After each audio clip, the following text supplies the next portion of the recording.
Olá, povo bonito do primeiro ano, tudo bem? Bom dia, boa tarde, boa noite. Eu não sei em que momento você está assistindo a essa aula, mas trago boas notícias a vocês que nós iremos finalizar a correção do último bloco de exercícios, tudo bem, gente?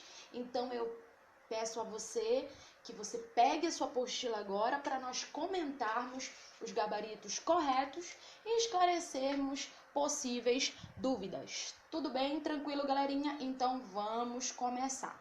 Aí na primeira questão, você tem um texto, na verdade, a questão da prova do Enem, tá bom? E um texto que ele vai trabalhar bem nessa linhagem, nesse caminho argumentativo, tá bom? E você pode perceber a partir do título do texto que diz assim: não somos tão especiais. O que isso quer dizer? O que esse título traz a nós, leitores, como expectativa, né? Ele vai, na verdade, desconstruir alguma coisa, alguma ideia ao longo desse texto. E qual é a ideia que ele vai desconstruir ao longo desse texto aí, dessa questão, professora? A ideia de que o ser humano, ele, a partir das suas capacidades, das suas características inteligíveis, ele é superior em relação, né, aos outros animais, que ele é um ser evoluído quando comparado aos outros animais, perfeito? E ao longo da leitura desse texto, o autor ele vai colocar algumas características que o ser humano tem, mas que também encontradas, melhor dizendo, em outros seres. Perfeito? Vamos lá? Então vamos para a questão. Diz assim o comando da nossa questão 1. O título do texto traz o ponto de vista do autor sobre a suposta supremacia dos seres humanos, dos humanos, em relação aos outros animais.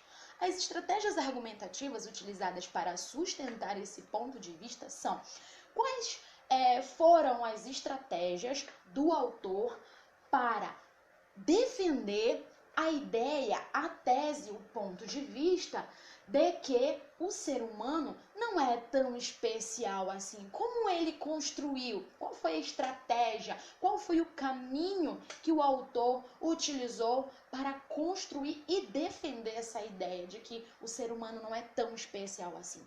Acertou você que marcou a letra B. Exemplificação e comparação.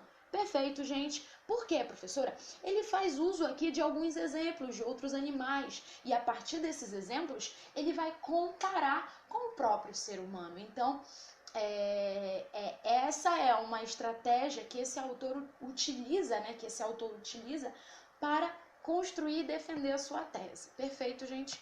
Vamos para a segunda questão. Diz assim: identifique a ordem em que os períodos devem aparecer para que constituam um texto coeso e coerente. No que consiste essa questão? O que você deveria fazer e se atentar no processo de resolução dessa questão? Você tem aqui 4 itens. Item 1, 2, 3 e 4. Cada item desse corresponde a um período. E a junção desses 4 períodos irá resultar em um parágrafo de um texto. Perfeito, gente? Então, a tua missão nessa questão era organizar de forma lógica, de forma sequencial, a ponto de trazer um sentido para quem lê. Perfeito?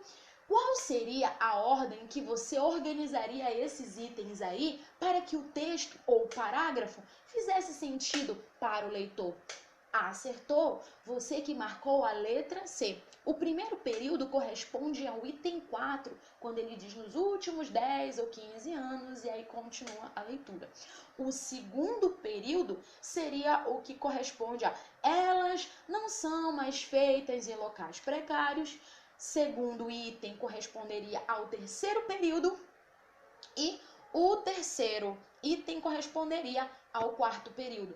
Você precisaria organizar esse parágrafo a partir dessa ordem da letra C para que o parágrafo faça sentido para quem lê. Tá bom, gente? Então, parabéns você que marcou aí a letra C. Vamos para a nossa terceira questão. Diz assim, na verdade essa questão ela é muito interessante porque ela vai pedir para que você organize também um parágrafo. Ele vai te dar no comando da questão a conclusão e ele pede para que você marque o item em que melhor essa conclusão se encaixa no fragmento apresentado pelo item. Por exemplo, vamos lá ler o comando da questão. Entrou em vigor a lei que converte em presunção de paternidade a recusa dos homens em fazer teste DNA. Assinale a alternativa cujo texto pode ser concluído coerentemente com essa afirmação. Como eu te falei, ele te dá nesse primeiro período do comando da questão a conclusão do parágrafo. E aí ele pede para que você marque o item que melhor vai combinar com o fragmento apresentado no item, perfeito? Só para uma questão de curiosidade, para que o seu parágrafo faça sentido, presunção de paternidade é um termo jurídico, ou seja, muito utilizado no direito, que diz respeito ao pai, certo?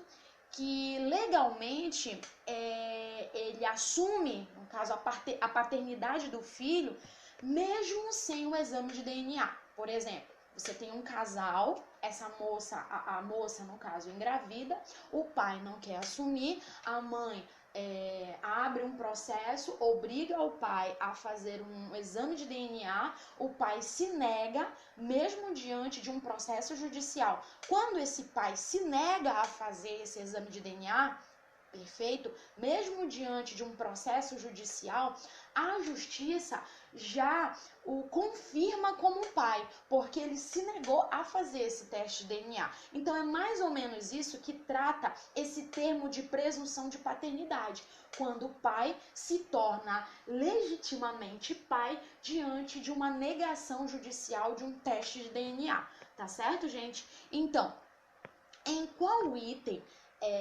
essa conclusão apresentada aí no comando da questão melhor se combina, né? Ou melhor se adequa?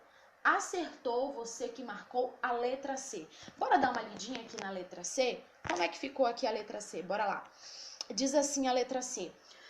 Carlos de Almeida responde processo na justiça por não querer reconhecer como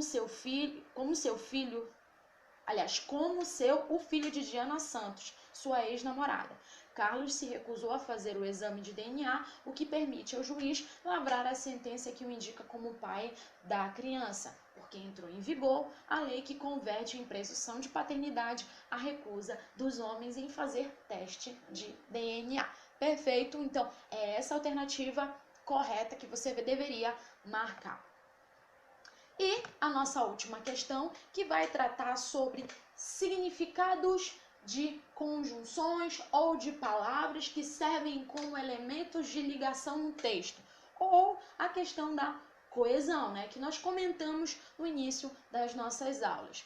Toda palavra, toda conjunção, ela exerce em um texto, em um período, uma função coesiva ou uma função de ligar, né? Um período com o outro, uma palavra com a outra, enfim. Então, você tem aqui um pequeno texto esportivo e ele pergunta para você no comando da questão. O texto que narra uma parte do jogo final do Campeonato Carioca de Futebol, realizado em 2009, contém vários conectivos, sendo que acertou você que marcou a alternativa D, que diz que a palavra mesmo traz ideia de concessão. E o que é a ideia de concessão, professora? É uma ideia de oposição, mas que ao mesmo tempo traz uma quebra de expectativa. Como é que eu posso identificar essa quebra de expectativa aqui, professora? Quando ele diz assim, olha aqui em vermelho, mesmo com mais posse de bola, quando um time tem mais posse de bola, qual é a expectativa? Que ele faça gol, que ele ganhe a partida de futebol.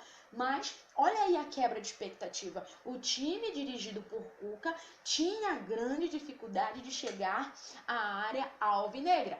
Logo, esse mesmo aí, essa palavra, esse conector, serve como um elemento coesivo concessivo, ou seja, um elemento que traz o significado, a ideia de quebra de expectativa. Perfeito? Quebra de expectativa da ação. Então, galerinha, espero que vocês tenham acertado todas as questões. Aqui fica meu abraço, meu desejo de boas férias e que nós possamos retornar todos com saúde, debaixo da proteção de Deus. Abraços e tchau, tchau.